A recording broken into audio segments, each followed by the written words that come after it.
Selamat datang di channel Alur Donghua. Sebelum menonton, silahkan subscribe, biar Mimin tambah semangat update-nya. Ada 3 matahari hijau di langit, salah satunya lebih besar. Yang terbesar dari ketiga matahari berada tepat di tengah langit, sedangkan 2 matahari yang lebih kecil terletak di timur dan barat.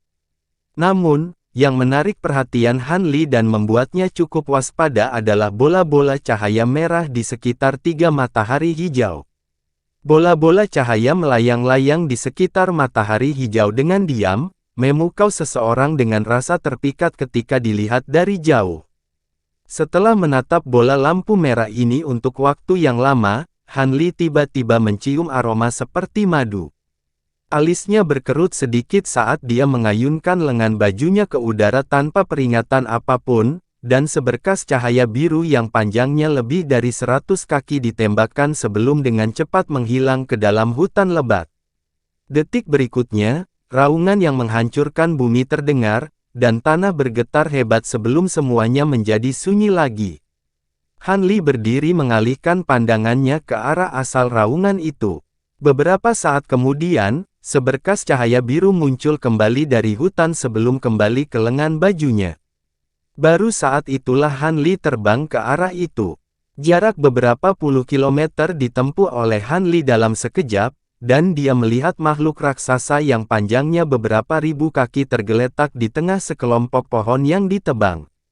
Makhluk raksasa itu menyerupai hibrida serangga binatang, dan tubuhnya telah diiris menjadi beberapa segmen. Aroma seperti madu yang sama dikeluarkan oleh tubuhnya yang besar, dan pada jarak sedekat itu, aromanya bahkan lebih terasa. Hanli menyapu pandangannya ke daerah sekitarnya untuk menemukan bahwa semua tanaman di dekatnya layu dengan cepat, dan dengan cepat berubah menjadi layu dan kuning.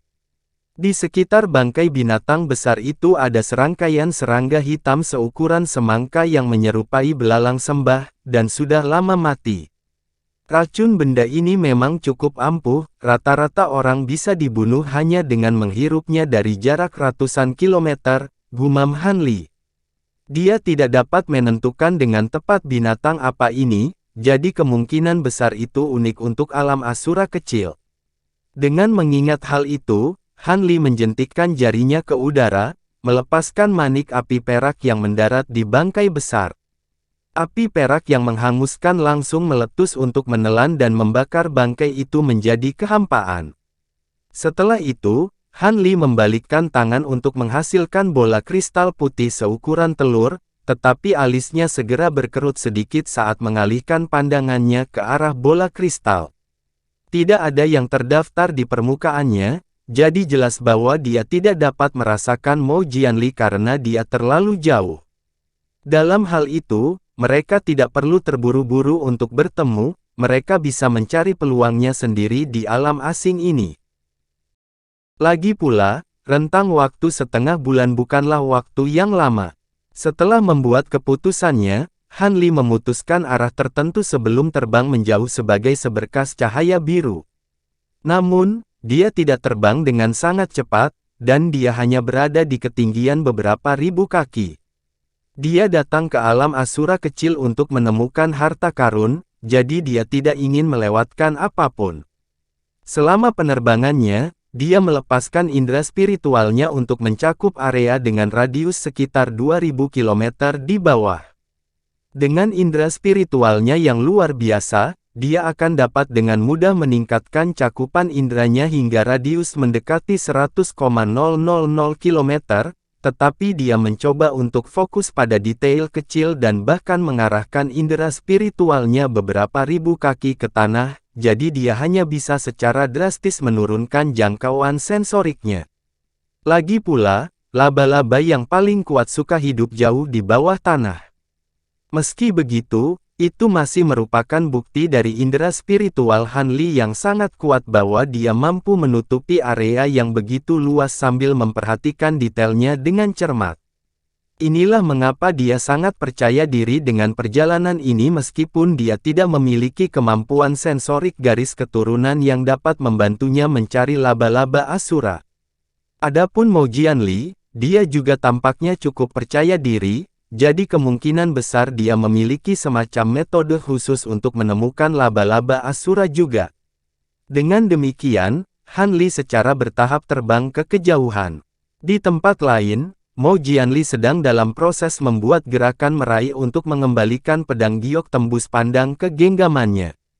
Ada tumpukan puing lebih dari 1000 kaki di depannya, di atasnya terdapat tubuh-tubuh yang terpotong-potong dari beberapa makhluk dengan tubuh harimau dan penyengat kalajengking. Mo Jianli melirik bangkai-bangkai ini dengan acuh sebelum menyimpan pedang gioknya, lalu membuka mulutnya untuk mengeluarkan bola cahaya ungu. Di dalam bola cahaya itu ada sebuah bendera ungu kecil yang tingginya beberapa inci. Mo Jianli menunjuk satu jari ke arah bendera kecil, lalu mengucapkan kata, naik. Bendera kecil itu segera mulai mengembang dengan kecepatan tinggi, melonjak setinggi sekitar 10 kaki. Dalam bentuk miniaturnya, bendera itu tampaknya tidak terlalu luar biasa, tetapi pada ukuran ini, terungkap menjadi bendera ungu dengan batang emas, dan di permukaan bendera terdapat rune yang tak terhitung jumlahnya, serta gambar laba-laba perak berkepala dua di tengahnya. Mo Jianli mulai melantunkan sesuatu sambil menjentikkan serangkaian segel mantra di udara, yang semuanya menghilang ke dalam bendera dalam sekejap, dan gambar laba-laba perak di bendera secara bertahap menjadi semakin jelas. Senyum muncul di wajah Mo Jianli setelah melihat ini. Meskipun dia tidak memiliki garis keturunan yang terkait dengan laba-laba Asura, bendera sutra melingkar yang dia peroleh secara kebetulan ini memiliki jiwa laba-laba astral perak sebagai roh artefaknya, yang berarti dapat mendeteksi laba-laba yang kuat di dalam kisaran tertentu. Efeknya masih kalah dengan deteksi garis keturunan Sueran dan Heilin, tapi seharusnya tidak kalah banyak. Karena itu, jika laba-laba Asura benar-benar menakutkan seperti yang dirumorkan, kemungkinan besar akan sangat sulit baginya untuk membunuh satu bahkan jika dia bisa melacaknya. Mo Jianli terus merapalkan segel mantra saat pikiran ini melintas di benaknya, dan tiba-tiba, gambar laba-laba perak di bendera tiba-tiba hancur menjadi titik cahaya spiritual. Sepertinya tidak ada apa-apa di sini. Aku harus mencari di tempat lain, gumam Mo Jianli. Dia baru saja diteleportasi ke alam Asura kecil, dan dia tidak berharap untuk melacak laba-laba Asura dengan begitu cepat. Dengan demikian, Mo Jianli menyapu lengan baju ke arah bendera, dan dengan cepat kembali ke ukuran aslinya sebelum ditelan oleh Mo Jianli. Segera setelah itu, dia naik ke udara dan terbang sebagai seberkas cahaya. Di sisi lain, sepertinya kita beruntung, kita baru saja diteleportasi ke alam ini, dan garis keturunan kita telah merasakan sesuatu, kita pasti melakukan perjalanan yang bermanfaat, kata Heilin dengan ekspresi gembira saat dia terbang lebih dari 1000 kaki di bawah tanah. Sebaliknya, Sueran memasang ekspresi tenang, dan menjawab, jangan merayakan terlalu dini, garis keturunan kita bereaksi terhadap sesuatu, tapi itu bisa jadi laba-laba jenis lain. Aku pernah mendengar bahwa ada banyak spesies laba-laba di alam Asura. Aku secara alami sadar akan hal itu, tapi masih ada kesempatan, kan? Kata Heilin optimis. Sueran hanya tersenyum dan tetap diam. Beberapa saat kemudian, keduanya muncul dari tanah dan tiba di sebuah gua hitam pekat. Beberapa saat setelah itu, keduanya melayang berdampingan beberapa kaki di atas tanah dengan genangan darah hitam di bawahnya. Berbaring di dalam genangan darah adalah 4 laba-laba hijau dengan paku tajam di sekujur tubuhnya. Kamu benar, lagi pula mereka bukan laba-laba Asura, kata Heilin sambil tersenyum masam. Itu tidak mengherankan, alam Asura kecil bukanlah tempat yang besar, tetapi kemungkinan untuk menemukan laba-laba Asura, setelah kita memasuki alam tersebut masih cukup rendah. Kita dapat memperoleh beberapa bahan yang layak di sini, jadi usaha kita tidak sia-sia, jawab Sueran sambil membuat gerakan meraih. 2 batu kuning langsung terbang keluar dari tanah sebelum mendarat di genggamannya. Setidaknya kita berakhir dengan sesuatu. Kita tidak punya banyak waktu, jadi ayo pergi dari sini, kata Heilin. Sueran secara alami tidak punya alasan untuk menolak, dan dengan demikian, mereka terbang ke atas tanah sebagai sepasang garis cahaya. Han Li melayang di atas gunung kecil, menghadap koloni kelelawar merah. Setiap kelelawar berukuran sekitar kepala manusia, dan lebar sayapnya mencapai sekitar 8 kaki. Di tengah koloni kelelawar ini ada kelelawar raksasa yang beberapa kali lebih besar dari semua saudaranya. Kelelawar raksasa ini memiliki pola emas samar di sekujur tubuhnya, ada mata iblis merah tua ketiga di dahinya. Kelelawar itu saat ini sedang menatap Han Li dengan sedikit kebingungan.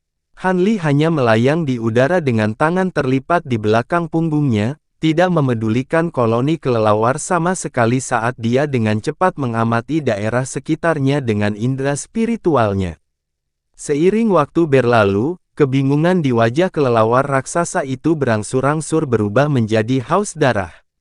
Beberapa saat kemudian, akhirnya tidak dapat menahan lebih lama lagi, dan membuka mulutnya untuk melepaskan ledakan gelombang suara ultrasonik. Semua kelelawar merah di sekitarnya segera diaduk menjadi hiruk-pikuk, dan mereka juga membuka mulut untuk melepaskan gelombang suara ultrasonik, yang menyatu untuk membentuk gelombang besar tak terlihat yang melonjak langsung ke arah Han Li. Baru pada saat itulah Han Li melirik koloni kelelawar, dan dia mengulurkan telapak tangan sebelum menyodorkannya ke udara. Dentuman tumpul terdengar karena semua ki asal dunia dalam radius ratusan kilometer bergetar hebat. Sinar cahaya 5 warna yang tak terhitung jumlahnya mulai muncul, kemudian berkumpul dalam hiruk-pikuk untuk membentuk palem pegunungan 5 warna yang jatuh ke arah koloni kelelawar dengan kekuatan yang menghancurkan. Di hadapan kekuatan besar telapak tangan raksasa itu, semua kelelawar merah mulai meledak menjadi awan kabut darah bahkan sebelum telapak tangan itu jatuh langsung ke atasnya. Adapun gelombang suara kolektif itu telah langsung direduksi menjadi kehampaan oleh kekuatan yang luar biasa ini. Kelelawar raksasa melepaskan raungan yang mengkhawatirkan saat pola emas di tubuhnya menyala, lalu meletus keluar dari tubuhnya untuk membentuk penghalang cahaya keemasan yang melindunginya dari segala arah. Di hadapan tekanan yang sangat besar, penghalang cahaya keemasan bergetar hebat, sementara kelelawar raksasa itu ditekan rata ke tanah dan tidak bisa bergerak. Itu kemampuan perlindungan bawaan yang cukup menarik. Sayangnya, itu masih terlalu lemah. Kalau tidak, aku bisa mempertimbangkan untuk menganggapnya sebagai makhluk roh, gumam Han Li dengan ekspresi sedikit sedih. Dia kemudian menunjuk ke arah telapak tangan 5 warna raksasa, dan itu langsung membengkak secara drastis dalam ukuran, menghancurkan penghalang cahaya keemasan dan kelelawar raksasa bahkan sebelum sempat berteriak. Han Li mengayunkan lengan bajunya ke udara, dan telapak tangan 5 warna raksasa itu langsung menghilang, tetapi masih ada beberapa rune emas yang tertinggal di tempat kelelawar raksasa itu sebelumnya. Mata Han Li sedikit menyipit saat dia melambaikan tangan ke arah rune, melepaskan semburan kekuatan hisap yang menarik semua rune ke dalam genggamannya. Han Li melirik rune emas sebelum menggosoknya di antara kedua tangannya, dan cahaya keemasan menyala tidak menentu saat suara kisi logam terdengar. Saat Han Li membuka tangannya lagi, kulit binatang emas terungkap. Rune emas itu tidak lain adalah pola emas yang ada di tubuh kelelawar raksasa itu. Benda ini bisa disempurnakan menjadi harta pelindung yang layak, jadi sepertinya ini bukan buang-buang waktu, gumam Han Li sebelum membalik tangan untuk menyimpan kulit binatang itu. Setelah itu, ekspresinya sedikit berubah seolah-olah dia merasakan sesuatu, dan cahaya biru melintas di matanya, di mana dia melihat sekawanan besar burung tak dikenal terbang ke arahnya dari jarak beberapa ratus kilometer. Ini adalah serangkaian burung raksasa seperti elang masing-masing dengan 2 pasang sayap dan 1 tanduk di kepalanya, dan semuanya menunjukkan ekspresi haus darah. Alis Han Li berkerut sedikit saat dia menarik pandangannya, dan setelah melihat sekilas kehamparan kabut darah yang masih tertinggal di bawah gunung, dia menggelengkan kepalanya sebelum terbang menjauh sebagai seberkas cahaya biru. Kawanan burung itu tidak menimbulkan ancaman baginya, tetapi dia tidak berniat berurusan dengan semua binatang yang tertarik ke tempat ini oleh darah kelelawar merah itu. Lagi pula, tujuan utamanya adalah melacak laba-laba Asura. 2 hari berlalu dalam sekejap mata, dan selama ini, Han Li tidak menuai hasil apapun selain membunuh beberapa binatang buas yang tampak kuat dan menemukan beberapa bahan langka. Selain dari 2 ramuan beracun yang dia tidak tahu namanya, barang-barang lainnya semuanya cukup berharga, tetapi tidak banyak berguna baginya di basis kultivasinya saat ini, jadi dia hanya perlu memberikannya kepada murid-muridnya. Namun, pada hari ketiga, Han Li akhirnya menemukan beberapa hal yang berhubungan dengan laba-laba Asura di Lembah Hitam. Dia saat ini berdiri di dalam sarang binatang yang tidak jelas di lembah, di mana ada beberapa binatang bibrida manusia beruang, yang semuanya berbaring di tanah jerami. Bulunya seputih salju, dan dagingnya layu, tetapi tidak ada luka di tubuhnya, seolah semua telah mati secara alami karena usia tua. Han Li mengamati bangkai-bangkai ini sebentar, lalu mengayunkan selongsongnya ke udara untuk melepaskan beberapa ular api yang langsung membakar tubuh menjadi abu. Meskipun bangkai telah dibakar, masih ada beberapa benang tembus yang tertinggal di tanah. Han Li membuat gerakan meraih untuk menarik benang tembus ke genggamannya, lalu membungkusnya dengan bola cahaya biru. Dia kemudian menyapu indera spiritualnya ke arah mereka, dan ekspresinya segera berubah sedikit. Dia mengulurkan tangan ke sapuan biru, lalu membelai salah satu benang tembus pandang dengan jari. Tiba-tiba, benang transparan itu berubah menjadi lapisan cahaya biru yang dengan cepat menyebar ke seluruh lengannya.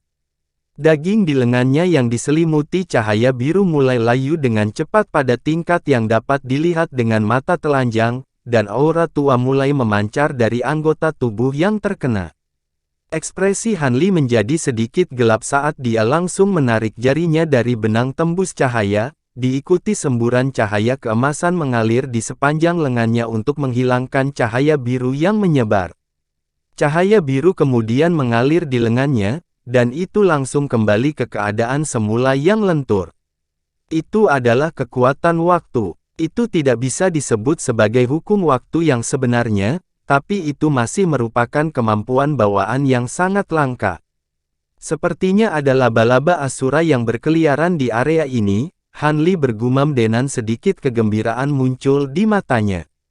Setelah itu, benang tembus cahaya di genggamannya menghilang di tengah kilatan cahaya biru. Hal-hal ini tidak menimbulkan ancaman baginya, tetapi mereka tidak boleh dibiarkan terbuka. Setelah itu, Han Li terbang keluar dari sarang binatang buas dan mulai mencari dengan hati-hati di sekitar lembah. Namun, dia kembali ke lembah beberapa jam kemudian dengan ekspresi gelap, jelas baru saja melakukan pencarian yang sia-sia. Han Li melayang di udara di atas lembah untuk beberapa saat dengan ekspresi kontemplatif. Tiba-tiba, sebuah pemikiran sepertinya terlintas di benaknya, dan dia membuat segel tangan sebelum melepaskan indera spiritualnya ke bawah, mengarahkannya sedalam puluhan ribu kaki ke tanah. Beberapa saat kemudian, sedikit kegembiraan muncul di wajahnya, dan dia segera terbang ke arah lain sebagai seberkas cahaya biru. Tak lama kemudian, Han Li muncul di atas sebuah danau tidak jauh dari situ, dan dia mengalihkan pandangannya ke bawah sebelum turun ke bawah. Dia kemudian terjun ke danau, dan beberapa saat kemudian, busur petir emas yang tak terhitung jumlahnya meletus di dalam danau di tengah gemuruh petir. Ikan yang tak terhitung jumlahnya dari berbagai deskripsi mulai muncul ke permukaan dengan perut menghadap ke langit, dan semuanya telah hangus menjadi hitam. Setelah itu, danau menjadi sunyi senyap seolah-olah itu adalah danau mati. Pada titik ini, Han Li terletak di lorong kasar puluhan ribu kaki di bawah tanah yang hanya dapat memuat satu orang pada satu waktu, dan ada balok batu biru yang tidak rata di sekelilingnya. Lorong itu cukup miring, dan mengarah lebih dalam ke tanah. Ini adalah tempat mencurigakan yang Han Li temukan secara kebetulan menggunakan indera spiritualnya. Seluruh lorong dilapisi dengan balok batu biru ini, dan bahkan dengan indera spiritual Han Li yang sangat besar, jangkauan inderanya sangat terbatas, jadi jelas bahwa balok batu ini bukan bahan biasa. Inilah yang menarik kecurigaan Han Li sejak awal. Namun, setelah menemukan utas tembus pandang lainnya saat dia berjalan di sepanjang lorong, Han Li tahu bahwa dia berada di jalur yang benar dan segera berakselerasi. Setelah menggali hampir 100.000 kaki ke dalam tanah, gelombang panas yang membakar mulai melonjak ke arahnya dari bawah. Suhu di sini sangat tinggi sehingga makhluk biasa kemungkinan besar akan langsung direduksi menjadi mayat kering. Namun, Han Li mengabaikan panasnya, menahannya dengan lapisan cahaya biru yang redup. Setelah berbelok di beberapa sudut, lampu merah yang berkedip terlihat di depan, dan suara percakapan juga terdengar. Mata Han Li sedikit menyipit, dan bintik-bintik cahaya spiritual tiba-tiba muncul di sekujur tubuhnya, setelah itu dia menjadi buram. Setelah melewati gelombang api merah, Han Li muncul dari lorong dan tiba di atas danau lava bawah tanah. Danau itu dipenuhi dengan lahar yang menghanguskan, dan pilar api yang tebal kadang-kadang meletus ke atas dari permukaannya, menghantam pintu keluar lorong, menyebabkan bebatuan di sana menjadi sangat halus dan berwarna merah tua. Ada serangkaian kristal merah menyala tembus yang mengambang di dalam lava, dan Han Li menyapu indera spiritualnya ke arah kristal untuk menemukan bahwa ini adalah batu roh api kelas atas yang sangat langka. Nyatanya, ki spiritual api yang terkandung di dalam batu-batu ini bahkan lebih kuat daripada rata-rata batu roh api kelas atas di alam roh. Namun, tidak ada yang menarik perhatian Han Li, dia saat ini sedang menilai seorang wanita dan sekelompok makhluk iblis di tepi danau lava. Makhluk iblis ini memiliki tubuh bagian atas manusia yang dipasangkan dengan tubuh ikan bagian bawah, dan masing-masing memiliki 4 lengan. Makhluk jantan memiliki pita emas di lengannya, sementara wanita memiliki pita perak di rambutnya, dan ada yang tangan kosong atau memegang tombak merah pendek. Tidak jauh di depan makhluk-makhluk ini berdiri seorang wanita yang tampaknya berusia sekitar 22 tahun, menilai makhluk di hadapannya dengan ekspresi tenang.